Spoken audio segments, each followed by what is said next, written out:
Who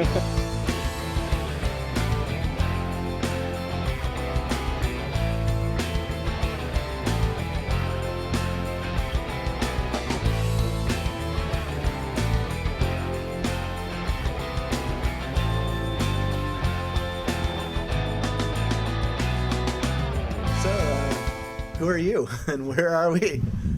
I'm Chris DeWolf. We're at Myspace headquarters here in Los Angeles. Yeah. How are you, Robert? Hey, really well. It's a real honor to be here. I have a 14-year-old son, and I asked him about Myspace and all of its competitors, and I said, why aren't you on XYZ? Well, why aren't you on Facebook? And he goes, all my friends are on Myspace. So that's a tribute to how much pull you have with the 14-year-olds. And then my brother has a bar in Virginia, and he's on Myspace. And I said, why are you on Myspace? Why aren't you on something else like LinkedIn or whatever? And he said, well, all my customers are on Myspace because they're into bands and into music, and that's where we hang out, right? Right. So what is the state of Myspace? What is Myspace today, and how has it changed in the last year? We've always tried to keep our core principles that I think have differentiated us from our competition, which have been self-expression and certainly discovery of people, content, and culture. So, it's definitely about finding your friends on Myspace, but it's also about, again, discovering new people, content, and culture, and really putting your life online. And so we've been trying to increase those types of features and functionality that allow our users to do that. Yeah. And how many countries are you in around the world now? I mean, Myspace started here in Beverly Hills as something for bands in the celebrity culture here, but it's spread around the world now, hasn't it? Yes. Give me a sense of the scale of how many people are on Myspace and what's happening around the world. Yeah, there's over 110 million uniques worldwide. We're in 25 countries worldwide. And so we've tried to do is take a little bit of a different tack than some of the other American internet companies, meaning what we did is we found local management in each country and basically, gave them the keys to that site and found really good, smart people that understand popular culture in that country and also understand how people use the internet, and then allow them to build teams from there. And we provide the technology and customize it for them and their cultures. Yeah. It seems like Myspace is the biggest company that doesn't get much respect, at least in the Silicon Valley culture. You don't hear people going, "Oh, did you see the Myspace page today?" You get respect at your brother's bar. That's enough. Certainly reaching out to Silicon Valley is something that's important to us, and it's something that we're going to do more of. But again. First and foremost, it's about our users, and then it's about the development community, and certainly that gets the people from the press more excited. Yeah. Well, tell me about what you just announced for the developers, and I've talked to a couple of developers who've been building some stuff on your new platform that just came out a couple of weeks ago. Tell me what's going on there and how you're trying to remake Myspace into something that people can build stuff on. Right. So the original idea for Myspace was to have a completely open platform. So you had your blank palette that you could customize in any way you wanted, including going out and getting third-party widgets. And so if you think about the early days where, there was YouTube videos all over Myspace, and that's where they got a lot of their early traffic, and same with Slide and RockYou and PhotoBucket and all those folks. So it was really the original application or widget economy. That helped them obviously build businesses, but also helped us where we could leverage all this great technology and make our site much more interesting. So the application development platform really takes it to the next level, and we launched that several weeks ago in our San Francisco office. So there's over 10,000 developers right now building applications for Myspace. We're going to actually launch those to our users within the next several weeks. Yeah. Give me some sense of what people can do with the application platform. If I was a developer and I was 18 years old and I was a pretty good, programmer, what kinds of things could I build for your platform? Well, one of the really cool things is the way the platform's set up is we've used an open source API called Open Social that we created with the folks at Google. And so far there's been about 15 or 20 other companies that have adapted that open API. So what that means is, as a developer, as an 18-year-old developer, you can build really cool applications and build them once and then port them to multiple social networks. So it's like the modern day equivalent of Java. You know, back in the '90s, everybody was talking about, oh man, I can build an app for Java, and now I don't have to build it for Windows or Macintosh or Linux. And now, with all these different social networks coming out, right? Because MySpace isn't the only social network. There's Bebo and LinkedIn and Facebook and Orkut at Google. Now I could build one application and run it on a lot of those, most of those platforms, right? Yeah, I guess the idea is through the standard open social APIs, you can have about 80% of the code base or 80% of the work be the same, and then the last 20% you need to customize depending on which platform you want to run your application on. But at the end of the day, it saves a lot of time. Yeah. Walking around here, I just got a tour of MySpace, and there's hundreds of people here. Yeah. You know, when you stare at a website online, you don't get a sense of how big it is, how many people work there. How has your role changed over the last few years? Because you've gone from a small company that's just a fighting startup, trying to get noticed. Now you're on the Super Bowl, and you know it's a different company now. But how has that changed the skills that you've needed to keep this company going? Well, one of the things that we've really tried to do is hire similar people to the people that made the company successful to begin with, namely those that are extremely bright, extremely smart, extremely passionate about the product.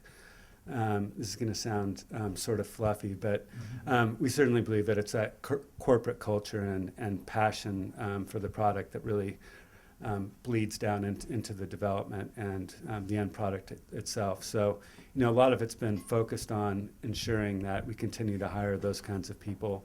A lot of it's just really been focused on communications. When you're a startup and you have 30, 40 people in a room. You know, we talked earlier about another one of your entrepreneur friends, and you know how they have these, you know, creative sessions where they talk about, you know, the next generation of their product every day at lunch. And we used to do the same thing. We just can't do that anymore. So you really need to focus on figuring out how to get your vision out to everyone and make sure that everyone in the company knows why they're going to work every day and you know, what they're building and why they're building it. And you know, especially when you're in 25 countries and you have offices all over the world, that makes it all that much more complicated. Does it blow you away to go to some country that you probably barely even knew the name of, you know, a few years ago, and seeing a MySpace office there and talking with employees there that are just as freaked out about MySpace as you are? Yeah, I mean, it's really interesting going to somewhere like China and you know, see 70 or 80 people there and see that they're just as excited about everything as we are, and you know, they'll have signs all over the offices for MySpace China. They've done videos about it, so that's pretty cool to see. Yeah. I mean, you've gotten to go to some pretty interesting concerts. I know we've talked to other employees who've gone to the secret concerts that you guys hold. Actually, tell me about those. Well, how did those start? One thing what I think is going to probably be the most exciting thing that we do is we're actually going to Kuwait in a few weeks, and we're bringing 5 different bands and 3 or 4 different comedians there, where we're actually creating a show for all of our troops in Kuwait, and so really excited about that, and you know, giving back to them, especially since all these troops are using MySpace as their primary vehicle to stay in touch with their friends and family back home. So that's going to be a lot of fun. I mean, I don't know, I can remember a News Corp retreat several years ago where, you know, Bono was there and Clinton was there, and I think Tony Blair was there, Shimon Peres was there. You know, I was at Davos last year. You know, really met some incredibly interesting people culturally, and you know, certainly in the internet space and in the political space. Yeah. What's the biggest challenge for MySpace right now? Who's your competition? I mean, who do you see as your competition? Who do you look on your screen to see? Am I getting my ass kicked today? Or That's a lot of questions in one, Robert. you can pick one answer. No, those are all good questions. So you know, certainly from a competition standpoint, it's interesting because you know, everyone is very U.S. centric, but we've been forced to be much more of a global company. Look at other internet companies out there, and they've now crossed the 50% threshold on the revenue side, meaning you know, more of their revenues coming from their global sites than from their U.S. sites. So we're very focused on that, and usually in every country there's a local competitor that's number one that we need to catch up with, or that we've just passed and we need to, you know, increase our lead on. So there's literally dozens and dozens of competitors that we need to keep up with. Then we have our derivative competitors, like in the video space. Myspace TV is the #2 video site and one of the fastest growing. And we're constantly looking at the other video sites out there, the other blogging sites, et cetera. But I think probably the biggest challenge is maintaining a focus. Again, there's a lot of different businesses that are comprised within Myspace. There's, we're probably one of the biggest photo sites in the world, biggest video sites in the world, biggest messaging sites in the world, and we're building a big platform for developers to build off of. So you really have to pick and choose, what you're focusing on to make sure, that you're getting things done. Are you doing anything with HD video on your video site? Because that seems to be something that everybody's sort of focusing on right now. I think Dailymotion just announced that they're doing HD video. Yeah, we're definitely looking into it and have plans to do it. Don't have plans to roll it out in the next several months, but it's definitely in our product roadmap. Okay. But tell me, walking around and talking with some of the employees, they seem very proud of the stats that they've been seeing in the last few months, that the engagement level of the audience seems like it's going up. Tell me a little bit about what you're seeing from inside. I think you're going to give me a tour of the network operations center here, and where you can see someone. Well, yeah, I'm getting a tour. But tell me a little bit about what's going on in terms of audience engagement, what's happening to the size of the audience, all that fun stuff. Yeah. I mean, we're obviously incredibly excited about our statistics. If you look at the new media metrics stats that came out, I think a couple weeks ago in the U.S., our engagement numbers are up 14%. Overall, our uniques have been up over the last couple months. Our uniques on Nielsen, I think we're up 3 million last month. Our registration numbers continue to go up. So, is there something you did in the last year that really turned on the gas there? We literally roll out new code every week and new features every week. Sometimes the features are small, sometimes they're bigger. We have a lot of plans over the next 3 to 6 months on the product side, to make the site more personal in nature, which we've talked about, and new profile pages where you can have one address on the internet, but you can customize that profile page based on how you categorize your friends. So your family can see one page, and then your friends may be able to see a totally different version of that page. Rolling out a new user homepage, completely different MySpace 2.0, which will be extremely exciting. What kinds of things are we going to see change on the user page? On the user homepage? Yeah. So it'll be really like an open platform, meaning that right now, MySpace user homepage is where a lot of people begin their day on the internet because they're really passionate, just like your brother and your son and everyone else. It's where their primary platform of communication and self-expression. But one thing that we do realize is that there are other things in MySpace that people are extremely passionate about. So we're going to make it much easier for them to bring in from other parts of the internet everything that they're really excited about. So are you going to tie into other web services that are out there? Definitely. Because I know I'm on so many web services that have like event listings and chat and stuff like that. So can you give me an idea of some of them that you're going to be bringing in? Yeah, I mean, one aspect to that is that it's going to be, a lot of it's going to be up to the third-party application developers. So one of the big differences between our platform and other ones out there is we're allowing application developers to build applications that can be ported into a person's user homepage. So it could be anything from bringing your email in there, your email notifications. It could be your friend updates from other social networks. It could be weather. It could be news feeds. It could be sports. Again, whatever you're incredibly passionate about. And some of that, we'll do on through business development relationships. And some of it will be just the imagination and creativity and innovation of the third-party developers that will build those applications. Yeah. One other thing that I've heard, in the lunchroom that people are really proud of here is the monetization. That you guys are making a lot more money per page view than other sites. Can you tell me a little bit about what you guys have done and why your model is working so well? Yeah, I mean, I think from the very beginning we've been focused on monetization, which is different than a lot of the other startups.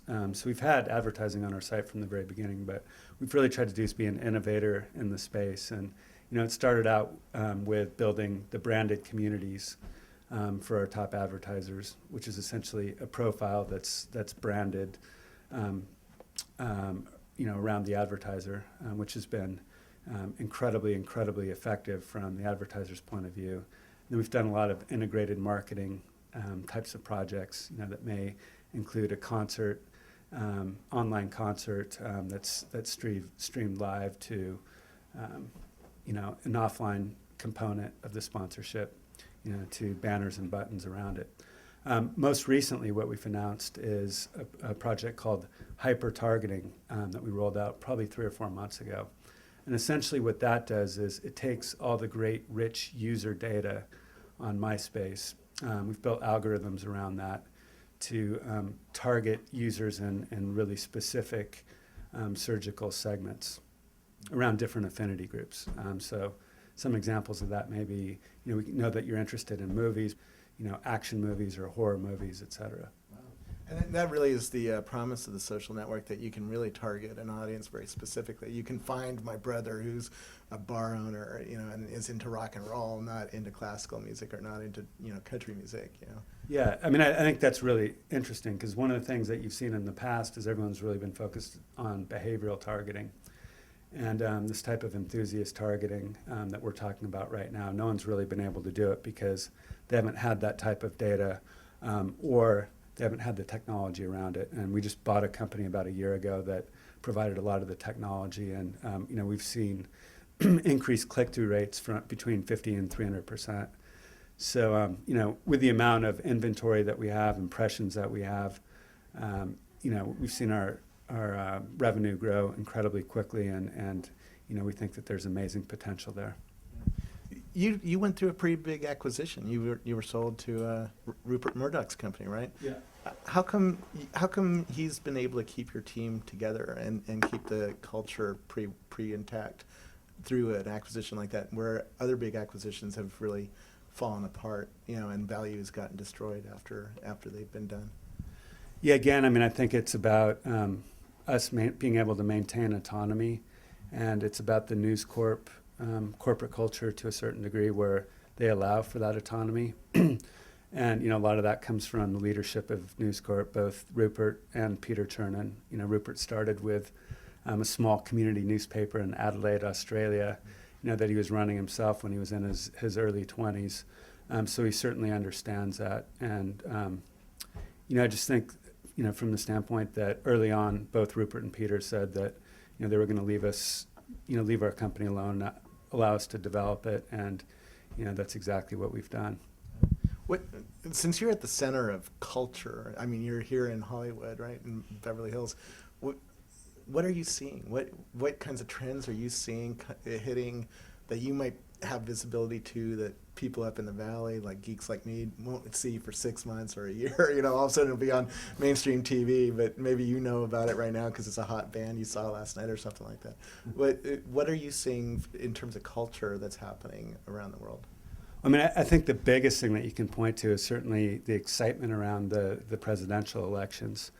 That wouldn't have had nearly the excitement if it hadn't been for the internet and, more specifically, sites like MySpace. So, you're looking at Obama and Clinton and younger voters turning out in record numbers, and I think you're going to see those numbers continue right through the general election. I think it's not only the numbers, but people are actually understanding the issues and getting engaged in the issues. And, they do it in a way on social networks like MySpace in a really user-friendly way that they wouldn't do through, reading the opinion page in, the New York Times or Wall Street Journal. Yeah. Anything else you want me to know about MySpace, or, any incorrect information or mythology that's out there about MySpace that you? No, I don't think so. I think everyone can really look at the numbers and the statistics, and we've been pretty open about what our product roadmap is. How we're focusing on our next generation of profile pages, user homepages. We're growing very quickly internationally, mobile. Certainly the music space has been a big one from day one, and we're going to continue to invest more in that area to maintain our leadership as the #1 music site out there. So, it's a lot more of the same, as well as new innovation in several ways. Our platform is going to help us provide new innovation. We're certainly going to continue making acquisitions with disruptive technologies that are available out there to buy.